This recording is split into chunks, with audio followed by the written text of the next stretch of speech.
Good morning. So, I actually don't remember what I was going to talk about, so I'm just going to think of something real quick. um, when I took my horse Logan out this morning, he's a horse that reminds me of a horse that I am currently going to offer to help find the right home. He's a sensitive horse. He's a people-pleasing horse. And, I remember what I was going to talk about. It had to do with him, so that's good. Logan was afraid of the halter, okay? The former owner had told me that if he's got a halter on, he's completely catchable. Friendly, comes right up to you, completely catchable. But if he doesn't have a halter on, he's not catchable. And I thought that was kind of odd. If the horse doesn't struggle to be caught, like he doesn't have a problem with you coming and getting him, then it has something to do with the halter. Now that's my immediate response, and often my immediate response is something that people don't consider, therefore also think I'm nuts for saying. So I kind of remember feeling like, you may not recognize that might be what it is, but I really do think that's what it is. It's funny because I when it comes to certain things in my life, I guess I have, where I can allow somebody's, side head, like a dog does. Sometimes I can allow that to maybe even make me second guess myself, but never when it comes to horses. Because I'm not saying that I can't be like what would she be? Radiologist, technician who did my sonogram on my son and told me I was having a daughter and she'd never been wrong. Now this was back before 3D and gender reveal and all that kind of stuff. She'd never been wrong. And my husband at the time was on a military ship out in the middle of the Mediterranean, and because she'd never been wrong, we sent him, it's a girl cigars to fire up the day the baby was born, because the baby was going to be born while he was overseas. So, guess what? Just like her, my son was born. So there's always a chance you can be wrong. But as of right now, I have her same claim to fame. I've never been wrong. When I think there's something specific that we can pinpoint that your horse is telling us is the problem, I've never been wrong. I've always been able to figure out what the horse is trying to tell us the problem is. So I said to her, he's afraid of the halter. If he's willing to be caught when he has a halter already on, then that's not his issue. Is being caught is not his issue. His issue is the halter. He sees the halter and there's some kind of resistance to the halter. So, I stick to my theory, and I help him work his way, through whatever his issue is without actually having full evidence yet to my theory. Okay? My theory was, I bet you he'd been handled with, a stud chain. I bet you that he always had a chain over his nose. And he's probably fearful of being, handled with a chain, because he was a breeding stallion until he was 5.5. It wasn't until I was going through his paperwork to get ready to move him to Delaware that I saw his Coggins more clearly, the Coggins that he came with when she brought him to me for training. And I had 2 sets of Coggins in that paperwork, and both sets of Coggins showed 2 different sets of horse. They weren't forwarded pictures like my vet does, where if you already have the picture on file, then the forwarded picture just keeps getting forwarded with the horse every time a new Coggins is done. This was 2 sets of Coggins that were done maybe by 2 different vets or something. So there were two different sets of pictures. Both sets of pictures of this horse showed this horse standing in his pictures with a stud chain, okay, and looking really sorry for himself, looking like a really unhappy horse, Like, it's sad to see. I never met that horse, I will say that. I never met that horse. I fell in love with Logan. I can show you my very first video of him, my very first pictures of him, my very first video of him, and I can tell you I was in love with that horse the minute I met him. The first time I ever put my hands on him, I was in love. Now, he wasn't my horse to be in love with, but I knew once I started figuring out how much he was trying to communicate. He was trying to communicate, I don't want to do anything wrong. I'm not a bad boy, but I've been misunderstood, and I've been handled like I'm a bad boy. And not by the current owner. It's the current owner, or she's not the current anymore, I'm the current owner. But not by his owner at that time was he mishandled. He was mishandled as a stallion. He was misunderstood as a stallion. Doesn't mean that they handled him rough because he was bad. They might have handled him rough because that's just what you do with a stallion. You know what I mean? Either way, he communicated, I'm not a bad boy. I've been misunderstood. I've been treated like I'm a bad boy. You know, that kind of thing. So he definitely tried to say, please help me. Okay? I fell in love with him right away. He wanted so much help, and he wanted so much that somebody was going to listen to him. And he's mine now because I think his future was going to be too confusing to him. It was going to be a high-paced, he was going to be, you know, like a hunter pace, maybe an eventing horse. He was going to do things that maybe his best interest, as far as his emotional best interest, was not going to be considered, only because it was too high speed. Would have been too high speed for him, I think. So, because I loved him as much as I did, before he even moved to my barn, I was in love with him. Once he was moved to my barn, it was actually kind of funny because the owner would come to visit him, and I'd be like, I don't know why you're here. You know, you don't have a horse here. Like, what, are you just visiting? I mean, it's nice to see you, but, like, are you here because you know, and I'd make so many jokes. I'd text her, you know, I'm like, oh, by the way, I just wanted you to know, if you ever drove by and you see this big gray horse out in my field, that's my horse named Hogan. Yeah, I don't know any horse named Logan, you know, like, it was really, and I worked on her hard for, like, I don't remember how long he was with me before I finally talked her into selling him to me, but I worked on her hard. There was one day I was home either sick or I got hurt or something, and I was home from work, and she apparently either was home herself or, you know, like, she's a police officer, so she might have just been kind of like sitting in the car long enough to go back and forth with me. And I went back and forth with her hard, you know, I'm gonna get, and as soon as she said, all right, I'll sell you him if you sell me Teddy, right? So as soon as she said that, I was like, all right, I'm in. Because if somebody wanted to buy Ritz from me, I would never see a trade. I would never see another horse that I would trade him for. You see what I'm saying? So, like, my love for Ritz is not replaceable. You couldn't possibly have a horse I would want instead. Okay, so when she said that, I knew he wasn't that valuable to her. I mean, he was new to her. You know, he was new to her. She liked him. I don't know that she was, like, madly in love with him, but she liked him. I was madly in love with him. And when she expressed that there might be a trade, a horse that she could take, you know, even in jest, I would never have even joked about trading Ritz for anybody. You know, I never would have even made that joke. So even in jest, that's a tell, right? So I knew I was in then. I knew I had a shot. And then I dug my heels in and off I went. I was gonna get this horse.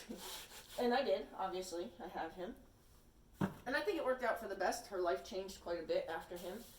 after I acquired him, and I think it was probably for the best because I think I would have been really upset if she hadn't sold him to me, and then he ended up being sold somewhere else. So I'm really, really, really grateful that I was able to buy him. My story really isn't, I went a little deep into his story, but my story was to say, if you think your horse is trying to tell you something and you're not 100% sure what, call me. I'm not an animal communicator. I'm not somebody who says, you can call me up on the phone or send me a picture and I can tell you what your horse is thinking. But I can honestly tell you this, you can send me a video. Like say your horse is acting sore or funny about the saddle or whatever. Like send me a video showing me what your horse is trying to communicate that you can't understand. And as long as you can capture it on video, I've done this with a lot of people actually, I can help you know where to start. I can try to hear, and I say hear through the horse's body language. I say hear. Just like when I tell people you need to get out of his space so he can hear you, I don't mean that he can hear you with his ears, he can hear you with your body language. So I hear horses with their body language. What is he trying to tell you? So I was correct in not only saying you need the chiropractor, but you need the chiropractor because he's got a rib out. And the rib is going to be, one closer to the girth. Okay? That's what you've got going on. He's got a rib out, his pole is out, that's why he keeps tipping his head out that way, blah, blah, blah. When the report came back, the person was very happy to share with me that I was on the mark. And that was just from a video. Like I said, just like my nurse, radiologist lady, there's going to be a day that I'm going to be wrong and somebody's going to be putting tape over the "it's a girl" part of the cigars and changing it to "it's a boy." There's going to be a day that's going to happen. I'm not saying that I'm always going to be right, but I'm going to say as of right now, I have a pretty strong track record for being able to help horses let us know, being kind of a conduit for horses to get the message across, what they're trying to tell us. So, not even really sure where I was started with this, but being able to determine that yes, he was absolutely, like now, you can have a halter in your hand, you can have a bridle, I don't use bridles, but you can have, I use a bridle that has a rope noseband, no bit, rope noseband replacing the bit, and I could have my bridle in my hand, I could have my halter in my hand, I could have his regular stable halter, I could have a rope halter, one that indicates we're going to go do something or one that indicates you're just coming in for dinner, and it won't matter. He has no concern whatsoever about having the halter put on. He was taught how to properly put a halter on by me, so now that's, just like my horse Tyson, who was also a horse that was misunderstood, who had a broken back, who was trying desperately to tell people something's wrong. And it wasn't until I met him that we did the research to find out what was wrong, and something was really wrong with him. He had a broken back in 2 places.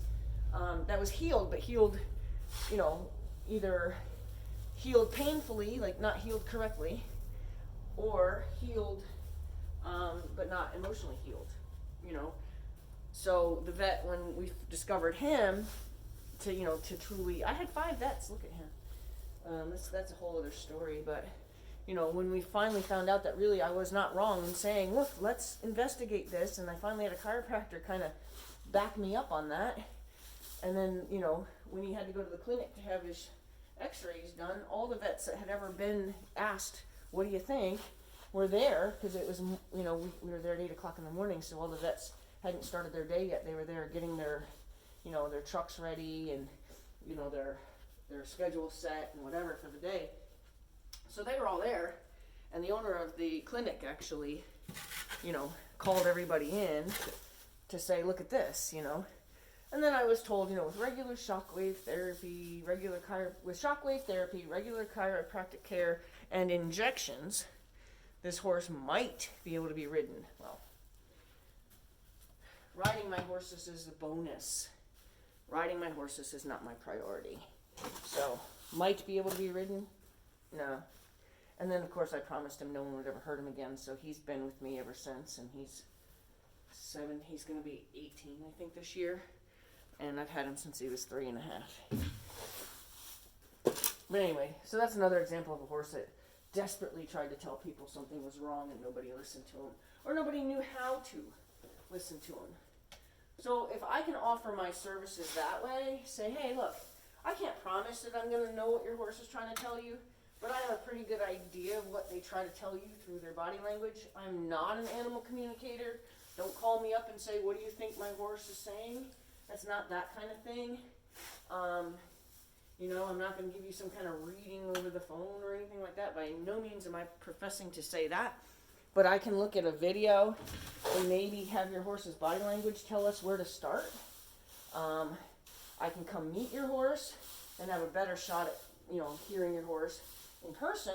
But, if you don't live near me, I could potentially, the horse I diagnosed with the rib, and actually I diagnosed the horse with an eyesight problem through video as well. The horse ended up having a detached retina, and I could tell by the way she was staring that there's something got to be wrong with her eyes, based on the description that I was being given, and I think she sent me a video. Maybe she never even sent me a video. I might have gotten all that information just from what was being described. And sounds like something's wrong with her eyes. Horse that's suddenly spooky. Horse that suddenly, isn't having an easy time jumping. Like they've been working on jumping with her, and all of a sudden she's really struggling and fearful and whatever. And I said, I think something's wrong with her eyes. And before I got there I was supposed to come for a 3-day event. Before I got there, she was diagnosed with detached retinas in both eyes. Okay? Am I going to say that she said she had the horse's eyes checked. I could probably look back at our old communications and show where I made that suggestion. But she said, she had the horse's eyes checked. Well, I'd have them checked again. I'd have them checked again, I think is what I said. I said, if my horse, I would check them again. I would either get a different vet or maybe even a specialist to check them again. But anyway, now I'm just rambling because I'm almost boasting. I'm not trying to boast. I'm trying to say, hey, is it possible that your horse is trying to tell you something you can't read that I can? Yes, I'm saying that that's very possible. And if that interests you, reach out. I didn't really know where I was going to go with this. I had forgotten, then I remembered, and then I went on rabbit holes. All kind of the same subject, but multiple horses. But that's a service I could offer. Send me a video. Send me a video of what your horse is doing. Tell me you can even just send me a description if you're good at, with your words. And maybe I can help you there. Or at least something to try that could make your horse say it louder. Something you could try that would make your horse say it louder. Unfortunately, I had a client whose horse, she was starting to tell me on a regular basis he's acting funny. He's acting really spooky. He's acting, whatever. And it's fall into winter, so I was like, well, it could just be the change. Horses get a little bit more worried in the winter, as it turns to fall, because people don't realize that, they still are very strong instinct animals. And as the coverage, the leaves falling changes the coverage, which makes them more vulnerable. So horses have a tendency to become more vulnerable and plus the leaves falling makes a different noise. Then the leaves rustling, if something's moving, makes a different noise. So fall is a really difficult time of year for horses. So I was saying it could just be that. Then she got on him and texted me afterwards and said he bucked her off. And that was so not what he does. It's not what he does. And she was describing other things, like he was kind of tripping a little bit. He was doing, and I had noticed one day when I did something with him that he was tripping a little bit, and he seemed a little weak in the hind end, but nothing that I would not have even attributed to maybe his age. So nothing was really sending out these major red flags. It did cross my mind to think about EPM because of his balance. It seemed like he had a little bit of a balance issue, but I wasn't strongly leaning on EPM. Then when he bucked her off, I was like, all right, he is trying to say something much more loudly now. That's when I finally said, call the vet. Call the vet. Like, if this is an out of character thing for your horse, call the vet. This is him trying to desperately tell you something's wrong. He's not meaning to hurt you. He didn't mean to hurt you, and I'm glad that he didn't. But he's now having to raise his voice. I